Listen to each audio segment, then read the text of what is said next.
Ele agora que ele está com a garganta ruim, é o dia que ele está mais falando. Faladorzinho. Ele está querendo imitar o Wellington. Está quase a... Presidente! Senhores deputados! Já está contando o tempo, deputado. Presidente, isso é maldade. Minha equipe nem começou aqui Vai brigar também? a ligar. Eu não, que não sou, né, o parlamento forte, nem Antônio Pereira com dor de garganta. Eu sou tranquilo. Pode dar, tranquilo. Eu cedo para a senhora isso aí, não tem problema não. Bom dia a todos. Fico feliz por ter conseguido ir a Brasília ontem e voltar a tempo de participar da sessão, porque é um momento importante que nós vivemos no país, muitos questionamentos sendo feitos, muitas coisas acontecendo ao mesmo tempo no Congresso Nacional. A Câmara dos Deputados passou um projeto, uma PEC, que eu tenho certeza que qualquer parlamentar de bem, ela é uma PEC estranha, elástica e exagerada, mas são muito estranhos os tempos que nós estamos vivendo também. São estranhos os tempos em que Marcos Duval, até outro dia, estava com uma tornozeleira eletrônica por falar, por ser ainda uma parte de um inquérito ilegal, diga-se de passagem, mas por ter falado a opinião. Ficou meses, Neto, com a rede social suspensa.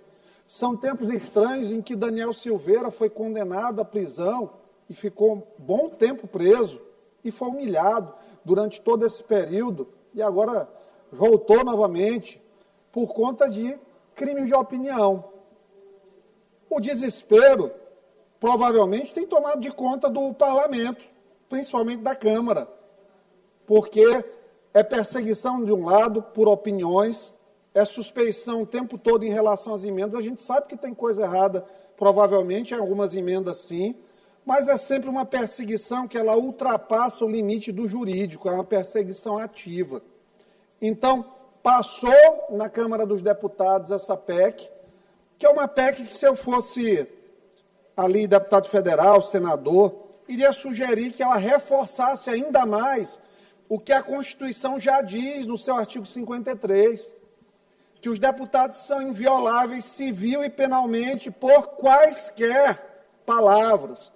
E volto a dizer, o Supremo Tribunal Federal é intérprete da Constituição naquilo que ela é omissa ou naquilo que não está demasiado claro. Mas ele não é dono da Constituição, porque a Constituição emana do povo, do poder originário, constituinte originário. E o Supremo deriva da Constituição. Ele é um pedaço daquele poder que foi criado, então ele não é maior do que a Constituição para dizer livremente o que ela é, quando tem expressamente o que ela é. E um caso clássico disso é o que eles estão agora tentando propagar em termos de desinformação, até porque a maioria da população não estuda direito, não é advogado e não tem formação jurídica, que a anistia é inconstitucional. Isso é um grande absurdo dizer que a anistia é inconstitucional. Está lá no artigo 5º, dizendo o que não é submetido à anistia, não é passível de anistia, são crimes hediondos, o terrorismo, o narcotráfico. Existe um rol taxativo, números clausos, está lá. O Constituinte, quando escreveu, ele disse o que não era suscetível de anistia. O artigo seguinte, ele diz o quê? Que crimes contra o Estado Democrático de Direito são imprescritíveis e inafiançáveis. Mas não tem escrito que são impassíveis ou insuscetíveis de anistia. Porque se o legislador original quisesse que fosse insuscetível de anistia, ele tinha colocado no parágrafo anterior, no inciso anterior. Estaria no inciso anterior se o legislador constituinte quisesse que fosse insuscetível. Mas o que é uma democracia? Uma democracia é quando as pessoas, a população, se expressa ou em plebiscitos, referendos, no voto popular, mediante o voto dos seus representantes eleitos no Congresso Nacional, nas assembleias e câmaras municipais. Aí existe o poder popular, democrático, soberano. O Supremo Tribunal Federal não pode, ao bel prazer, desconstituir garantias constitucionais fundamentais a troco de perseguição política. Eles dizem, o artigo 60 enumera a lista de cláusulas pétreas da Constituição. Da mesma forma lá que diz que o regime democrático, o voto secreto e todo relacionado a isso não é passível de emenda constitucional, da mesma forma, lá diz que as garantias individuais não são submetidas à emenda constitucional. E o artigo 5º, ele garante, as pessoas que não serão condenadas sem uma lei que comine o delito com a pena. Então, ele não pode criar um instituto de dizer que não pode haver anistia se isso não está expresso na Constituição. Se o que é insuscetível de anistia está lá escrito, para dizer que está fazendo uma interpretação da Constituição. Se estivesse fazendo, ele estaria fazendo o que no direito penal é proibido, que é interpretar extensivamente em malam partem, em prejuízo dos réus. Então, o Supremo não tem esse poder de eliminar, por exemplo, o princípio da legalidade. O Supremo não tem o poder de suprimir as garantias individuais de que ninguém será condenado ou vítima de uma proibição que não está expressa como um direito. E outra coisa, a anistia não é emenda constitucional, não é pedacinho, não é enxerto na Constituição depois. Ela é um instituto originado e originário da Constituição de 88 e prerrogativa do Congresso Nacional. Ponto. Não tem essa conversinha. Eles não podem, na hora de sopesar o que vale mais enquanto princípio, olha, a garantia individual está suprimida em relação ao Estado democrático, porque senão vira uma ditadura. Carl Schmitt era o jurista do Reich, quando Hitler começou a crescer na Alemanha. Ele dizia que soberano era quem fazia a lei deixar de existir. Ponto.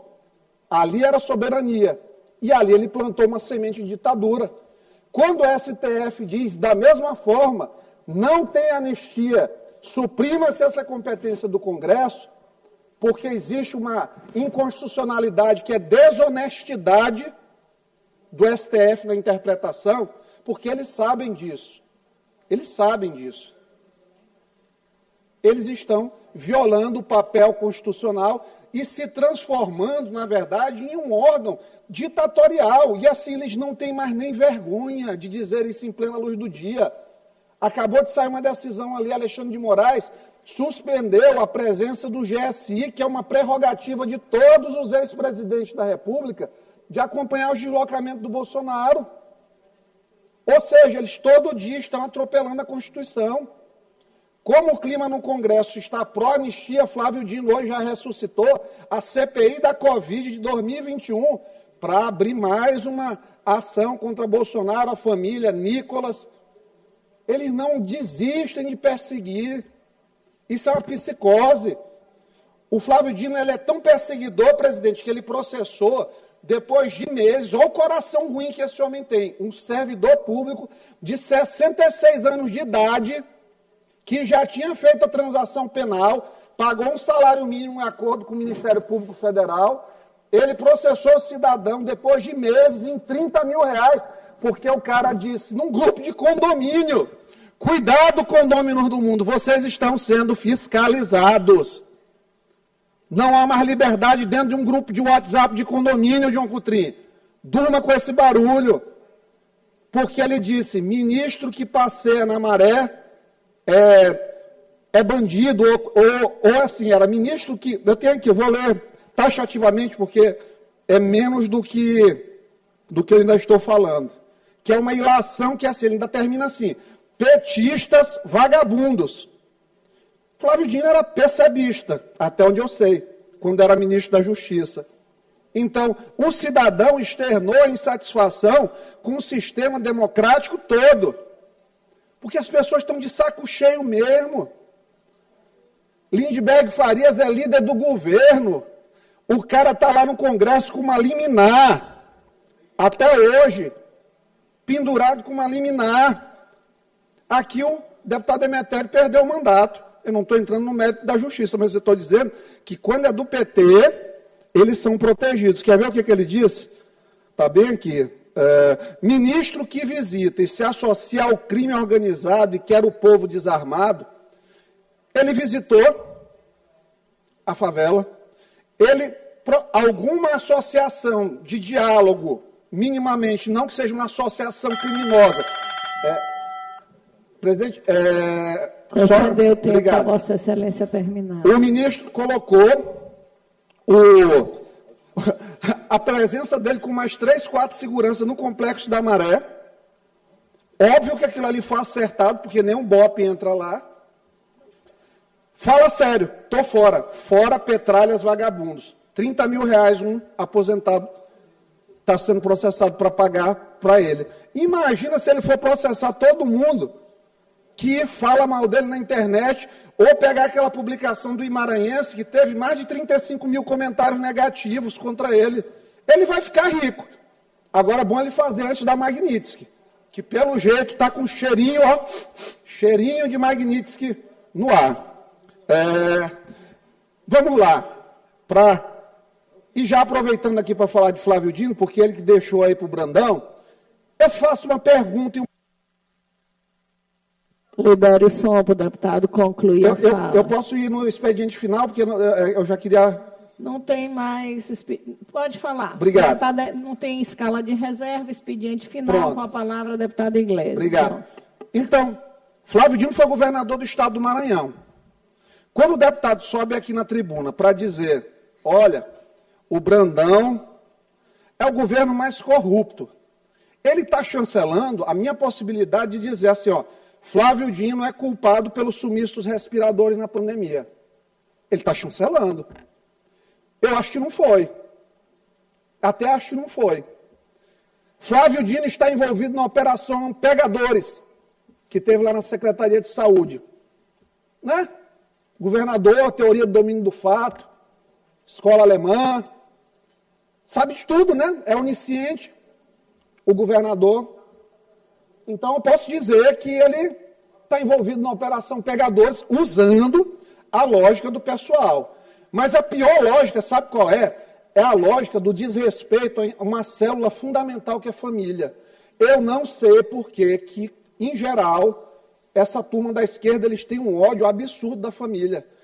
Quando os deputados fizeram um Pai Nosso por conta da anistia lá no Congresso, a quantidade de comentário negativo de pessoas que você via com a camisa do PT, o ódio que esse pessoal tem no coração de religiosidade e família é brutal. E aqui é o tempo todo. O Brandão é o culpado, o dinheiro já é para a família. Cara, olha o nível de leviandade que existe. Eu até parabenizo o deputado Carlos Lula, porque ele trouxe aqui um pronunciamento que foi muito cheio de argumentos jurídicos. E tão verdadeiro isso é, que eu mandei para o diretor do Detran, eu liguei para o governador, eu falei com todo mundo que precisava falar para entender. E ninguém sabia. Sabe por quê, deputado Carlos Lula? Porque o Detran ainda é uma autarquia. Ainda é uma autarquia.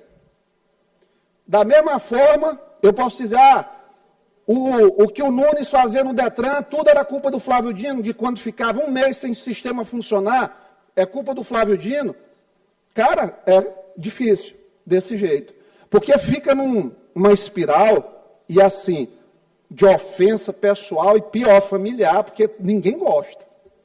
Quando aqui a gente nem ofende, a gente só relata que Daniela Lima não trabalha e recebe 17 mil reais no gabinete de Márcio Gerri, que Flávio Dino é liso, no meu entendimento, porque eu, se ganhasse 40 e tantos mil reais por mês, eu não deixava minha mulher com uma ferida exposta dessa num gabinete que Deus e o mundo sabe que não trabalha. Aí o pessoal diz, não, está atacando. Eu não estou atacando família, eu estou levantando uma situação que é uma situação que atenta contra a administração pública, que basta dar um Google. Não tem trabalho de fazer nada mais do que dar um Google. Mas, aqui não, os parentes do Brandão são bandido, é o tempo todo o Brandão é ladrão, é o Marco Brandão é ladrão. Cara, prove. Vocês precisam fazer mais do que Clara Alcântara Machado. Façam mais. Porque, assim, é um negócio que eu não gostaria de estar aqui todo dia me chamando de ladrão. Eu já tinha realmente procurado vias legais aí para solucionar isso aí. Mas o Brandão é um cara muito tranquilo. Tão tranquilo que quando eu disse para ele essa história, que eu também não gostei, e eu vou falar, viu, pela ótica da eficiência. Acho que é um tiro no pé. Acho que o governo acertou um gol de placa na semana passada, essa semana ainda, na verdade, com a questão da CNH social. Foi ótimo. E aí, essa tentativa de mudar o procedimento do Detran é um retrocesso. Pouco carro. A pessoa vai fazer a prova no dia com um carro que ele não conhece. O da autoescola talvez seja R$50 mais caro, R$43, mas é o carro que o cara conhece. Então, ele já tem uma chance menor de reprovar, porque quando reprova é mais 100 e pouco que tem para pagar. Restringir os locais de prova não é adequado.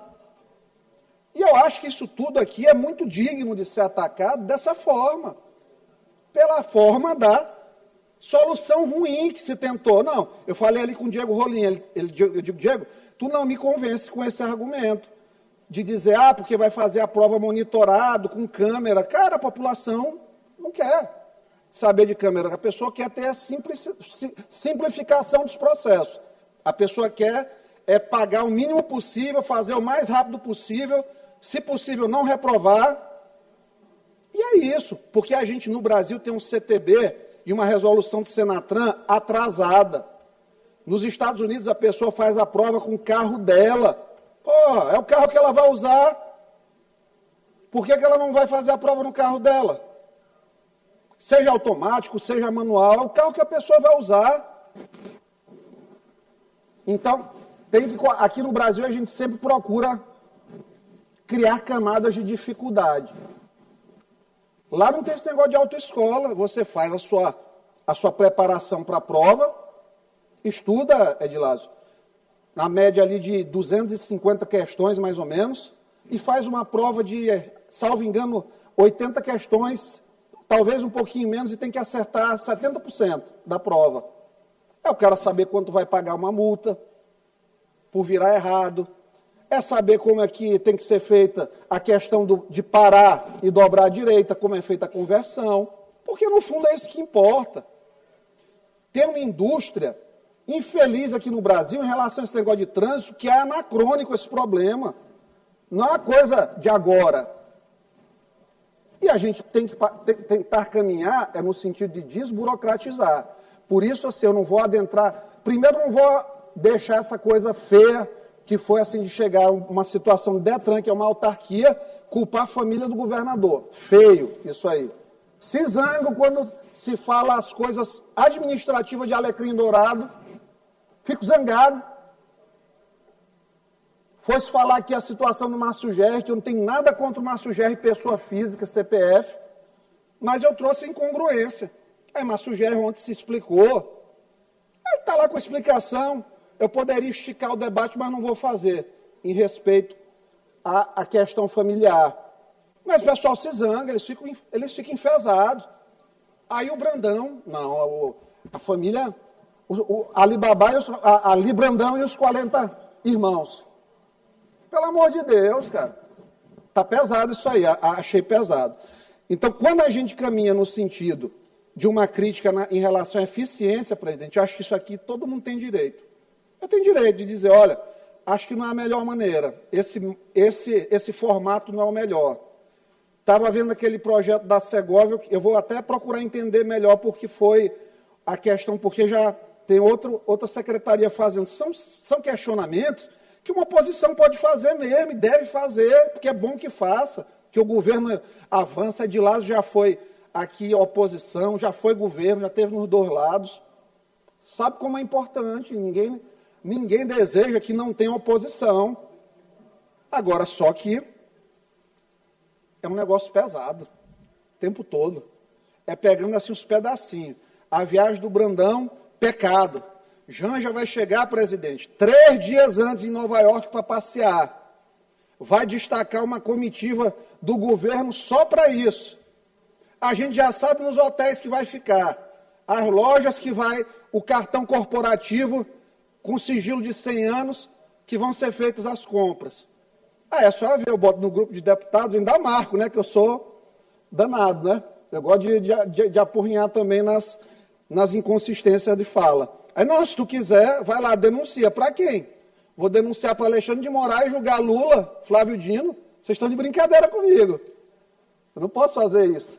Não vou perder meu tempo. Tem, assim, muita coisa a fazer. Tem filha para criar, medicina para fazer, direito para estudar. Ontem eu fiquei até 2h30 da manhã escrevendo um artigo. Vou mandar no grupo do deputado depois sobre anistia. Porque eu não faço que nem alguns juízes aí estão fazendo, infelizmente, com um negócio de sentença de ChatGPT, jurisprudência que não existe. A gente tem que ter responsabilidade com o que assina, que fica isso aqui. Mas eu peço, humildemente, uma reflexão sobre essa coisa. Só o que eu acho ruim é essa coisa da família. Porque é caça-like. Porque, assim, na hora que virar, que for no âmbito pessoal de cada um, e, assim, se for no meu, não vai prestar, né? Eu nunca aceitei isso aí. Essas confusões aqui do dia a dia de política, família tem que passar longe. Por isso que minha esposa veio aqui de manhã resolver um problema aí que ela, coitada, trabalha feito uma condenada. Tem dia que chega 9 horas da noite lá da Vila Luizão, se arrisca com esse monte de ameaça de morte. Ainda teve um corno ou uma égua para fazer uma denúncia anônima no Ministério Público para dizer que a carga horária dela é excessiva. Ela só na direção tem 40 horas, que ela fica 7 dias da semana disponível. Aí querendo suscitar que tinha uma ilegalidade, sendo que não tem nenhuma vedação de carga horária. Até para a carga horária que eles inventaram que ela fazia, que até na cidade operária inventaram que ela trabalha, que ela nunca recebeu de lá e nunca trabalhou na cidade operária, à exceção de uma tarde. Por que ela só foi uma tarde? Porque da Vila Luizão para a cidade operária, o deslocamento era tão grande que ela não queria atrasar com os pacientes. Mas teve um égua, ou um ego, e para fazer agora no gênero neutro, para pegar logo todo mundo, que eu não sei quem foi, para isso. Então ela veio aqui, na Assembleia, para saber o que fazia, como era, porque não tá, a gente afasta a família disso aqui, porque isso aqui é um mundo pesado. É uma coisa pesada, isso aqui é uma energia ruim.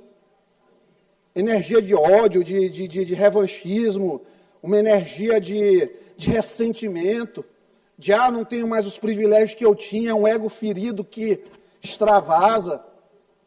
Infelizmente, isso aqui existe na política. E eu tento colocar minha família bem longe disso e deixo